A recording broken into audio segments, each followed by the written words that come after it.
And here he is. Since our preseason interview, the great Angelo Cataldi.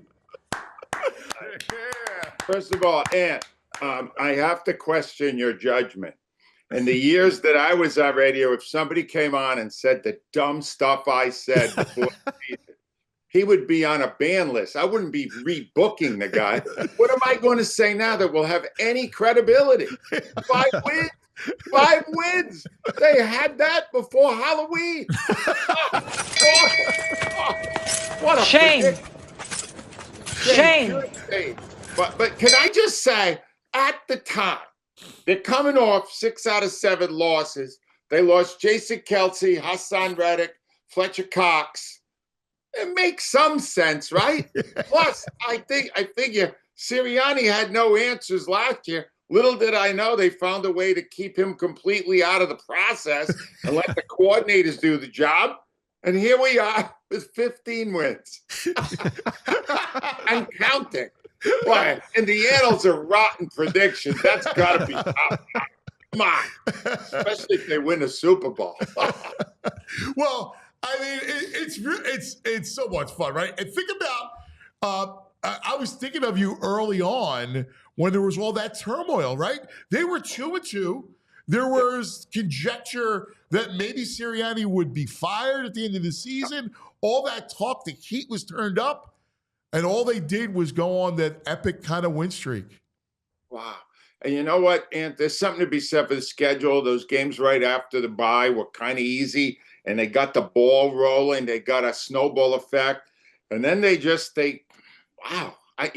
When they needed to pass it, they passed it.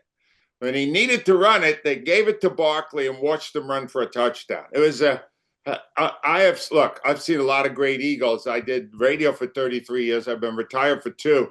I've never seen a guy have a bigger impact in one season than Barkley's had this year. My kids are Giant fans because we grew up in New England and, right. We're going to root for the Patriots. And they can't believe he's this good. This good? How did those Giant guys let him go? And how are they still employed? It's unbelievable. It played out on national TV, right? On the Hard Knocks. It plays out, and the owner's saying, any place but Philadelphia. Yes. And they let him go to Philadelphia. They go all the way to the NFC Championship game. And those idiots, they were done long ago. And they're still there. That guy. Let me tell you something. John Mara is now running the team, the son of the guy that owned it, Wellington Mara. Whenever you're dealing with the son of somebody who did something great, the son is probably a screw-up. And this guy is all. As long as he's there, the Giants are not going to be a threat. Well, it's got to be great, though, for us in the sense that Giants and Cowboys have to watch an NFC East, right? NFC Championship game. That's pretty great. It's pretty awesome is right. And, what you were saying about Daniels is right, Ant.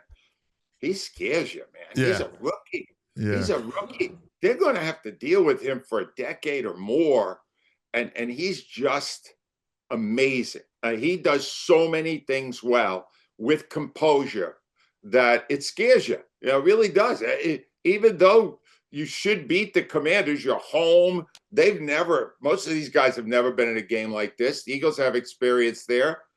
But it's you're right. I think it's going to be close, and I think the Eagles are going to win. Yeah.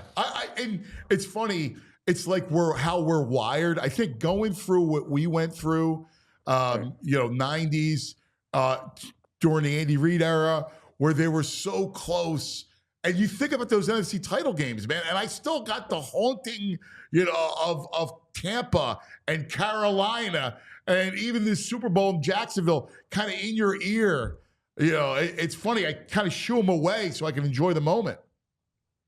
And I was just thinking as I made that prediction that you were just promoting a betting site, and I was going, people right now are probably flooding the site betting on the Commanders. because my predicting record this year is not great. At least make some money for yourself. But yeah, you're right. You know what, Ian? I love this stuff, man. I love football more in retirement than I did when I worked. Just because you get to spend more time with it. And you don't feel, I'm not watching a game now planning a show. I'm watching a game like a fan. And it's just been such a fun ride. And that game Sunday in the snow, top 5. Right? I mean, you understand story and plot and great theater. I mean, like just the anticipation of the snow starting to fall in the second half, right? Looking ahead, like they got to move now while the footing's okay. And then all of a sudden it starts to fall and it gets thicker and fluffier as the game goes. I mean, my God, that's incredible. Let me tell you something. You could write that game. It would be a masterpiece. It would be poetry the way you write, Anthony, to do the game with the snow cascading on the field, swirling. It was, and I'll be honest, when the Rams are down at the 13, I'm already worst case scenario now and going, where would this rank among the worst losses the Eagles ever had? It'd be one of maybe the biggest, because they're favored to win the championship this year, and they're going to blow a 13-point lead in the snow against a team that hadn't done anything all day. That's how close it was. And all I kept thinking about was, oh my God, it's the script, right? Like it's the script of sports. It's the LA Fires, right? They didn't have their playoff game. Had to get moved to Arizona. And now they're gonna be down and out, and then come back and win and host the NFC title game in Los Angeles. Fire ravaged LA, and I'm going, oh my God! Like that's what was going through my mind. It was a great storyline for them. Fortunately, Jalen Carter got through. That guy Kevin Dotson, by the way, wow, he flinched on the false start, which blew their momentum. And then Carter went right by him and crushed Stafford. Dotson, he's kind of had some passive-aggressive tweets the last 24 hours. Dotson's taken some heat in L.A. He blew the game. He did. Well, the right guard, he blew the game. He blew the game. I got to ask you, because you started covering the Birds during Buddy Ryan. You saw that amazing defense. You saw Jerome Brown, right? What Jalen Carter did on Sunday, because we forget, after the safety, they're driving. He's got the big punch out on Kyron Williams for the fumble. And then he wins the game later on the sack, like you just said. Look, think about Jerome and think about Jalen Carter and give us what you see. You're right on board with that. This is their best tackles since those great years that Jerome Brown was there. No question about it. Because he has such an amazing impact on the game. And I'm not dismissing Fletcher Cox, but this guy takes over games. And he was on the field for almost every snap. And the other thing that's synonymous with Jerome is Jerome didn't always get in the best shape, right? And he still had these great impacts. But they had to kind of push him a little to get him in the shape so he could play a whole game like that. Carter, man, I gotta give Howie Roseman a lot of credit for that guy in knowing to sign Barkley. How about Zach Bond and what he's doing? Yes. That's mind-boggling what he's doing. The kids that he brought into the defensive secondary, hopefully Quinyon Mitchell will be able to play Sunday. No, the reason that the Eagles are there, the reason I look like a moron today is because Howie Roseman had maybe the greatest offseason I could ever remember by any GM in any Philadelphia sports team. He brought in so much great talent. He totally changed the mojo of the team. Yeah. It's amazing. And you know what's amazing too is they're winning with a running game and defense. It goes back. I was thinking about like the whole Ricky Williams in the draft, but this is what was in your mind's eye. Winning with a running back, a running game, run the ball. How many times did we scream with a Monday on WIP? Run the ball, run it, right? Now they run the ball and they play great defense. This is the best case scenario. You understand Philadelphia, you know the city every bit as well, maybe better than I do. We like hitting and physical football. And that's what a running game is. It's your offensive lineman driving forward. That's what they'd rather do. They don't want to go back to pass block. They want to knock the other guy down. And wow, I mean, this is the perfect scenario. And defense, Vic Fangio, God bless him, where he came from, he took dog crap and turned it into the best defense this year. That is also a miracle. No, it's just, and this is a season created, and it's got to be a parade. Yeah. We got to have a parade. Yes, it's unbelievable. They couldn't tackle last year. They were a woeful tackling team, and it just flipped on a dime. And now, listen, I got to give Sirianni a ton of credit in that he made sure that they practiced tackling every week. Last year, they didn't do that. This year in practice, they've tackled every week. That was someone else's idea. I'm sure Sirianni didn't come up with that. Sirianni's role on the team, they call him a CEO. He's the village idiot on the sideline, right? He's there to look stupid for 3 hours, give the cameras something to look at. All the other things are already done. The offense is totally Kellen Moore. Defense is totally Fangio. Special teams is Michael Clay. And all the decisions on the field have already been done by Jeff Lurie's son, Julian, who does the analytics for the team. So they know every scenario. He just stands there and looks stupid for 3 hours. And then afterwards, in case there's any doubt, he insults our intelligence with his news conference after the game, revealing nothing and telling us stuff he knows is not true. All right? That's his sole role. This guy's got one of the greatest records, in the history of the NFL. Yeah. And I know. I would talk to him every week. I have something to base this on. Nothing's happening up here. Nothing. How he's doing it. This will go down as one of the great football miracles of all time, that this guy's got that kind of a record. And when he wins a championship, hopefully this year, that's it. I'm not even appearing on shows like yours anymore, because clearly I don't have a clue what the hell I'm talking. I'll tell you one thing. You have not lost your fastball. Ask me to come up with 5 names and watch how slow that is. The brain is slowing down. And what happened with that prediction, I think, early sign of dementia. That's what I think happened there.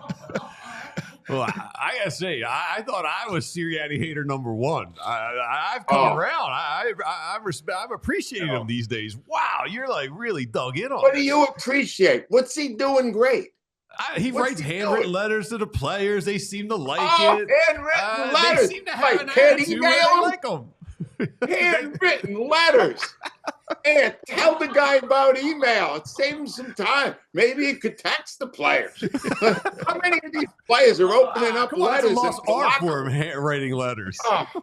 I guarantee you. And if you saw those letters, they were grammatically incorrect. There were misspellings. I guarantee you that was all screwed up too. All right. On your Vindication tour. All right. Here we go. The prediction for Sunday. How does the game go and the final score?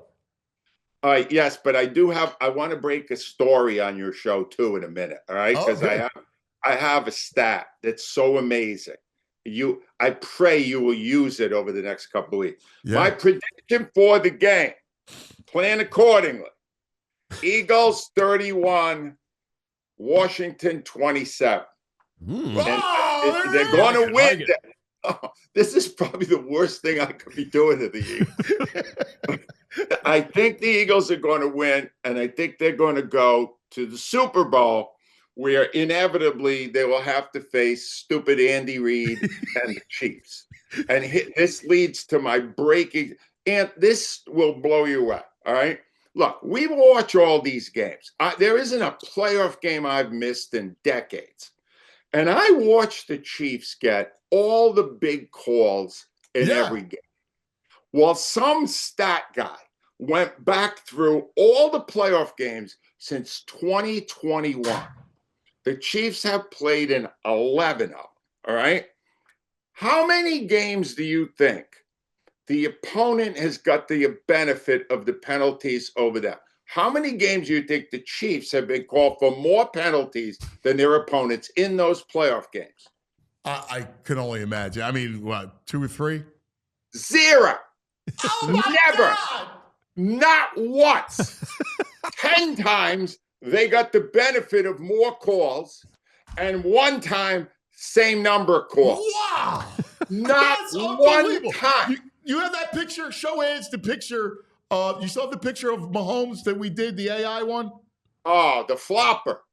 The flopper. Yeah, flopper. That stat is unbelievable. And the thing is, in the regular season, although I've seen some bad calls benefit them there too, it's been fairly even. The minute they get to the playoffs, they get all the big calls. The Eagles got screwed out of a Super Bowl 2 years ago on a bogus call against Dave Bradbury. Like the year after that, the Chiefs won on a bogus call against the Niners. This is a scandal, and I'm trying to get the word out to prepare people to get screwed up. And I'll even give you my theory as to why, Ant, because that damn Roger Goodell, he's a money guy. He's all about the ratings and the money.